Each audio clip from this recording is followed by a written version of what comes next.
Gaming Geek here, fresh from Gen Con. It is Saturday night and I drove this afternoon to come back home. I wanted to give you a quick report. But before we get into that, let me share what the GGGG is for this month.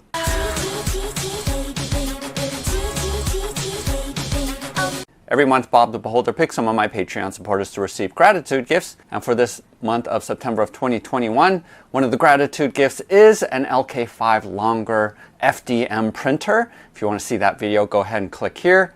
We also have a bunch of Archon Studios Dungeons and Lasers sci-fi sets, as well as this printed and painted cottage from Ian Lovecraft's current Kickstarter, Tale of Two Cities. And if you want to check out that video, go ahead and check that out here. I do have videos for most of the gratitude gifts for this month, so go ahead to my Patreon page and you're going to see a link to all of the gratitude gifts for this month. So I'm breaking up this video into two parts. The first part is to talk about just generally how was Gen Con during this year of COVID, where things were more restricted and there were less people there. And then secondly, I'm going to go into the games that I tried out and my thoughts about them. Not all of them, but the main ones.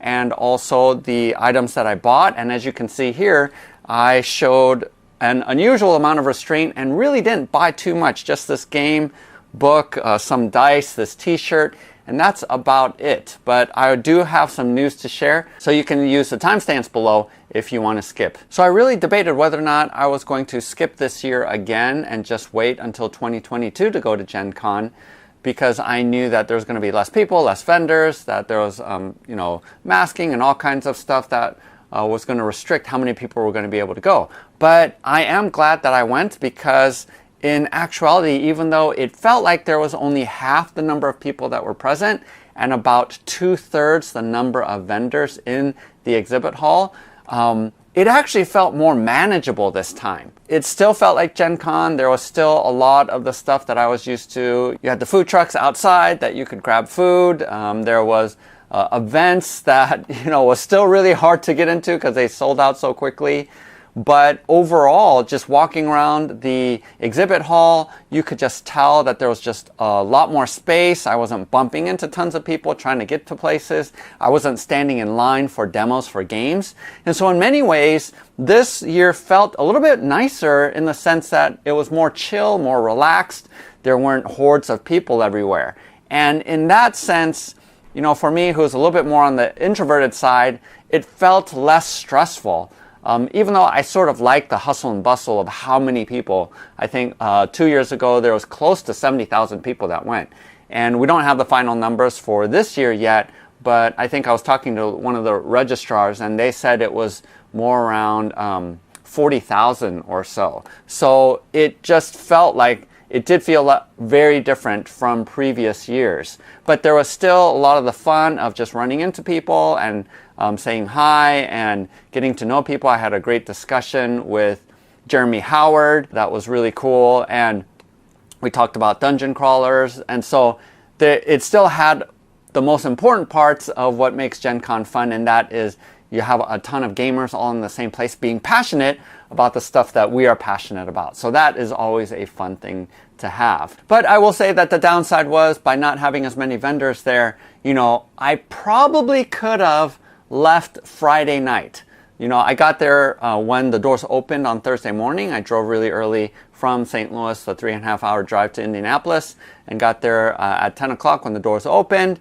And pretty much through yesterday, and I had signed up for a couple of events, I was pretty much finished because there wasn't many more games that I wanted to try out. So but I stayed because I had already booked 2 nights, Thursday and Friday night. So I went ahead, stayed, and also met up with a couple of my Patreon supporters there for breakfast this morning. So I did stick around. But typically, in a regular Gen Con year, it does take me 3 days to get to all the demos and the games that I want to try out. But this year, because I didn't have to wait and could get demos whenever, I was able to actually jump into events, even if they were sold out. Oftentimes there would be no show, so I was able to slip in.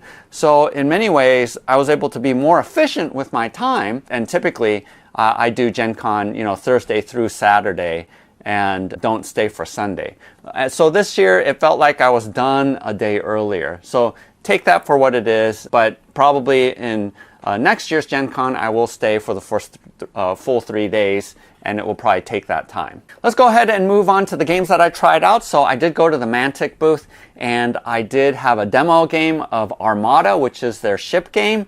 I thought it was just okay. I'm not really into ship battles, but because I've been printing out these larger ships for Blood and Plunder, I just wanted to see if there was a rule set that I could use, but it doesn't really work with larger scale ships. It's a fine game, but it wasn't enough that I wanted to purchase it and get into Armada. I also tried from their booth their League of Infamy, which is their dungeon crawler. 100 times better than Dungeon Saga, which I thought was actually a horrible game. I sold my Kickstarter because it just was not a good rule set. But League of Infamy is actually playable, actually has all the components of a good dungeon crawler. Again, I didn't purchase it because I have a ton of dungeon crawlers and there wasn't a compelling reason for me to get that one. But felt like League of Infamy was actually a pretty good game. What I really wanted to play was Deadzone 3. Their 3rd edition is actually coming out into stores next month in October, at the end of October. And I really wanted to try that out and get some playthroughs of Deadzone because if you check out this video, I really like that game way much over Kill Team, the first iteration of it.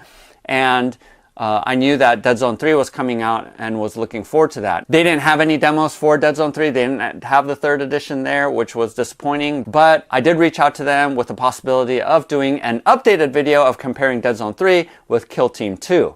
And I'll talk more about Kill Team later. Another game that I demoed is Car Wars. So this Steve Jackson game was a Kickstarter, I think last year, I don't quite remember when. And they're going to be beginning delivery to all of their backers. Now, I didn't get in on the Kickstarter, but I was curious about and did jump in on a demo game. Obviously, the big question is this better than Gaslands? So I have Gaslands and have played Gaslands. Really think that's a fun game. And I have the first version of Gaslands, not the refueled version. And between the two, I think both are really good and fun games. And definitely, I think Car Wars was surprisingly fun because I remember the very first iteration way back in the 80s. The rule set was super crunchy. So I was a little bit worried that it wouldn't be as streamlined as something like Gaslands. But in actuality, it plays really quickly. The rules are fairly intuitive. And how I would compare the two is that Gaslands is like a skirmish game. It's just the rule set and you have to supply your own miniatures and your own rulers and all that kind of stuff, which I like those types of games. But there is something to being able to buy the whole package deal where you're getting the cars. You still have to paint them, but you're getting the cars. You're getting the templates for all of the players. You're getting, all of the chits and the rulers. So there is something to having a box set that gives you all of the pieces that you need. So because I already have Gaslands, I don't think I'm going to purchase this one once it goes to retail because even the base box is going to be $150 at retail. But if you don't have Gaslands and you're looking to get into a Car Wars type of game, then I would actually suggest this because it's going to give you all the pieces, unless you really like hobbying and taking Matchbox cars and converting them yourselves. But this is sort of makes it a lot easier just because it has everything. You get it to the table and you're able to play right away. So in terms of fun, I felt like they were really comparable to each other. I wouldn't say one is more fun than the other. I was surprised at how much I liked Car Wars. Another game that I demoed is Snapships. So I knew nothing about this until I saw them in a booth. And basically what's super unique about this is think about X-Wing, but with ships that are significantly bigger and that, like Legos, you can modify and put stuff onto your ships to build them out. So Snapships, I think, actually was originally a Kickstarter that was mostly to have this as a toy. And I think what happened was there was a lot of interest and people supported this Kickstarter and they bought these. And now they are retroactively putting in a rule set. Now, I'm always a little bit nervous when rules are attached to something that wasn't originally intended to be a game. But I was super impressed with the rules as I went through the gameplay demo. So again, I think the big question in my mind was, how would this compare to X-Wing? And I have X-Wing First Edition. I never upgraded to Second Edition. And X-Wing is a game that I really did enjoy. And what I like about Snapships, the rule set is it is distinct from X-Wing. It isn't just an X-Wing clone. And you do have a template, but your movement aren't these fixed arcs that you're figuring out on your initiative dial. It is really unique, and it sort of depends because you have this card set of each section of your ship, and again, that's how you can make these individual ships, because you can swap out different pieces, and then it's directly reflected on the ship that you're fielding onto the playing board. So I thought that the rule set was pretty ingenious, and they're going to be kickstarting that, I think, very soon. And I actually talked to one of the guys who came up with the rules, and there might be a possibility that I'm going to do a Kickstarter review, and if I do that, I'll give you more details. But overall, it definitely is not an X-Wing clone. It's its own game by itself, and a lot of people are going to compare it to X-Wing, but I thought it was very interesting because it does have a Euro dynamic where you're moving resource cubes onto different sections of your ship in order to activate that section, whether that's being able to shoot more often, or whether it is, to be maneuvering more, or so. I thought that was ingenious because you're managing your resource in terms of the actions that you are deploying during that turn. And so it wasn't just what I thought was going to be a simplistic, we're going to just tack on rules to this toy that kids are going to like. It actually had a pretty good tactical play to it. So I was fairly impressed. So I'm going to be looking out for this. And who doesn't want to have, a bunch of ship parts that they can just play with? So I thought that was really interesting too. So snap ships. So I went to Mythic's booth, and they had a couple of games that they were demoing. They had Monsterpocalypse, which they are going to be kickstarting, I think, in November. They're relaunching it with a new kit. I think I played or demoed that game a couple of years ago and sort of passed on it, so I'll be interested in seeing what kind of changes that they're making with this reboot. They did have 6 Siege there. Unfortunately, they only had 1 demo copy, so I never was able to jump in, but I did watch a couple of demos of other people playing, not long enough to really get a sense. I did back that game, so I was curious about whether or not I should keep it or sell it or give it away as a GGGG. But wasn't really able to see too much of the gameplay, so I'm just going to have to wait until it delivers. One of the events that I did sign up for in advance was the Kill Team box demo, which was actually fairly expensive. It was $60 for this, and then you get a blind box of a playable faction that you would actually demo or learn to play, and it was a 2.5 hour slotted time, and I was looking forward to mostly using that time to learn the rules and to try them out, because I'm still working on painting up my Kill Team 2 set.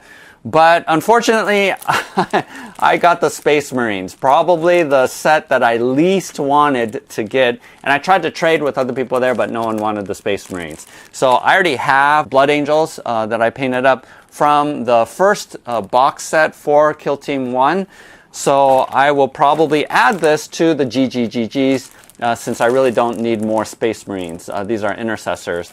So I'll add that to the list of gratitude gifts for this month. It was helpful to actually play the game, although I thought it was really poorly run because they weren't really teaching us. They gave us the book, the rule book, and the compendium, and we sort of had to figure it out. My partner and I, who had never played or even watched YouTube videos about Kill Team 2, we had to sort of sort through and figure out how to play on our own, which I thought was not well run.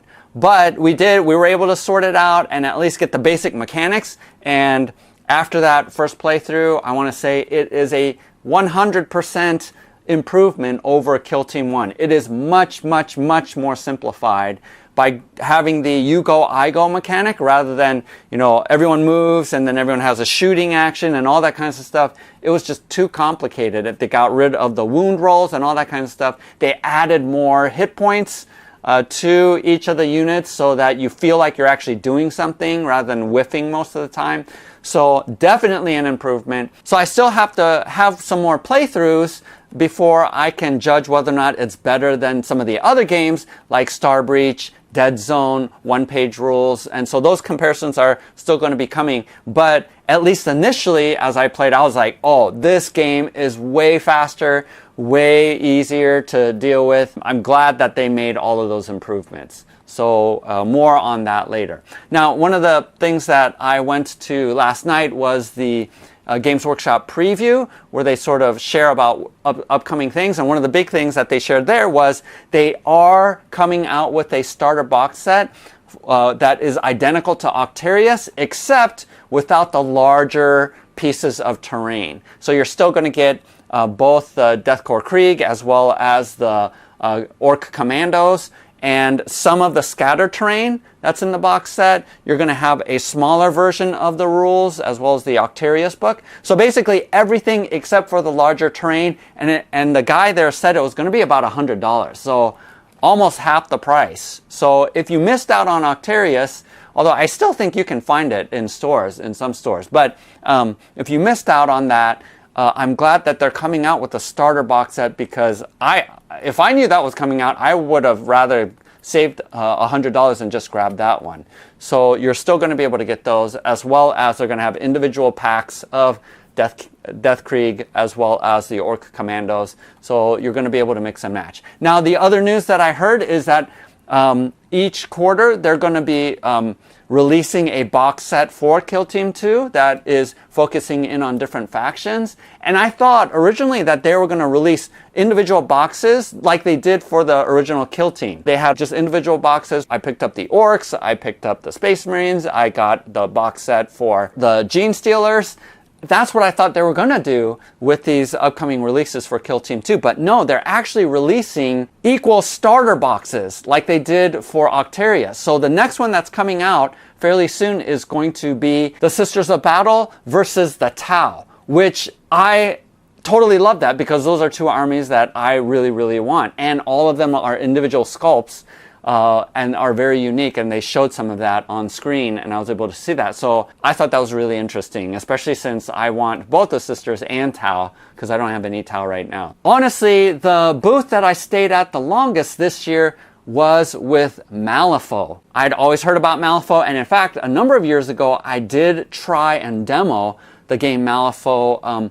I can't remember if it was first edition or second edition, but I remember walking away saying, oh, this game is too fiddly. It is not streamlined enough, and there's just too much going on. I didn't want to play that game. With third edition, I think they did streamline a little bit more, and when I played a how to play session, I really liked it a lot. I found that the whole mechanic of using cards in order to figure out the value rather than rolling dice, and you being able to mitigate the value of that by having your hand, I thought that was actually really fun and interesting. And maybe it was because with Moonstone, you're using cards, right? In order to, almost like a rock, paper, scissors kind of thing, to determine your attacks and things like that. So maybe because I like that system, trying it this time with Malifaux, I thought made it really interesting. I'm still a little bit nervous because there is a ton of text on each one of those individual unit cards. There's just a lot of special abilities, there's a lot going on, you have a lot of options. So it does feel a little bit on the fiddly side and a little bit overwhelming, more so than either Moonstone or some of the other games. It just felt like there was a lot going on. As well, it's overwhelming the number of factions and boxes that are available. But I like the fact that it is a low model count. I could buy 2 starter boxes and pretty much, play a low point game and have fun that way. So I'm still waiting and seeing. So what I ended up doing, instead of buying any of the starter boxes, I did buy the rule book, mostly because of the fluff, and I'll get back to the fluff a little bit later. But I did end up purchasing Puppet Wars, which is a dumbed down version of Malifaux. Now, in retrospect, I sort of regret buying this box set because this is actually a pretty old game. It's almost 10 years old, and it's sort of based off of, I think, first edition Malifaux, so it's not going to overlap quite as much with third edition as I was hoping. But the reason why I bought it was my thinking was, okay, it has all of the cards and the things that I will need in order to play regular Malifaux, and comes with 44 miniatures, so I could just proxy those miniatures to try out Malifaux and see what it's like. In retrospect, I probably should have just bought, 2 starter boxes with Malifaux. That's okay, because I think my kids will really like sort of the more cute killer puppets that she'd be more interested in playing this than probably regular Malifaux. So I'm going to go ahead and build this out and try this game, but really I'm interested to see if this piques my interest enough for me to dive into regular Malifaux. Now, one of the things that really also interested me about Malifaux and sort of pushed me over the edge into exploring it more is the fact that their lore is deep. I mean, it is much deeper than I originally thought it was, almost to the level of Games Workshop in terms of lore. That's why I ended up buying the core rulebook, because actually all of the rules of how to play, as well as all of the cards, is available for free online. And typically when rules are free, I don't buy the hard copy, but the lore, you know, a good chunk of this is actually lore that's not available with the free rules. And so I bought this mostly just to be able to read the lore, because the lore is super interesting, where they take actual historical events, not only sort of European or even just even Asian history, but across the world. They take significant historical events and they tie them in to this alternative universe where Malifaux is from and where magic is prevalent and how it influenced the world here. And so it's an alternative universe kind of thing, or a historical thing. I really like how distinct and different this is from some of your regular fantasy tropes. It strays a ton away from that. The factions are super unique. The models, I think, are amazing, and the quality of it is amazing. So there's a lot to this. And on the way home, I actually listened to, there is a podcast that really gets into the story of the characters in Malifaux. And it is super good. I mean, the writing is amazing. I was sort of floored at the amount of detail. I'll leave a link in the descriptions below. The second podcast that I listened to was just gripping, very cinematic, where you know, it has these two characters fighting each other. So it gets you really invested into the characters. So after listening to these podcasts, you know, when I got home, I looked them up and to see whether or not they were actually available for purchase as a faction or as a miniature. So I just love getting into the lore and getting into the stories where these characters really come to life for me. So there's a way that, for whatever reason, you know, I really ignored weird games in the past, but for some reason this time around I was really gripped by it. The staff there were super helpful. You know, I asked them all kinds of questions, and also look stuff online. And actually, I did send an email to Weird to see if they would be interested in sponsoring a video or sending me some stuff to review. So that might be a possibility into the future for one of the videos reviewing Malifaux. At this point though, the reason why I was able to resist not buying any of those things and only limiting myself to these purchases is because I do feel like there's a huge backlog of projects that I have right now. So I have to paint up the entire box of Kill Team. I have a ton of miniatures still to set up and paint up for some other games, as well as all of those miniatures from Arena, the contest that I just received. I held on to some discipline and made myself wait and not purchase any more miniatures. I did purchase this, but these are really small miniatures, super easy to paint. I promised myself I can't buy any more miniatures until I get those projects done first. So it's going to be a month or a month and a half before I get through those projects. So it'll most likely be in November or possibly December. But, you know, I'll have plenty of time, and if I'm still interested a couple months from now, then I will buy my first box of Malifaux. So let's wait and see. So that was my Gen Con experience. If you actually went to Gen Con this year, go ahead and comment in the descriptions below what you thought was same or different from previous Gen Cons because of all of the COVID restrictions from this year. Again, please like and subscribe because there might be a lot of review videos. I did give my information to a number of game producers if they were interested in me providing a review. So make sure to subscribe, and then you'll be notified when I do come out with reviews for those games or products. Happy gaming! We will see you next time.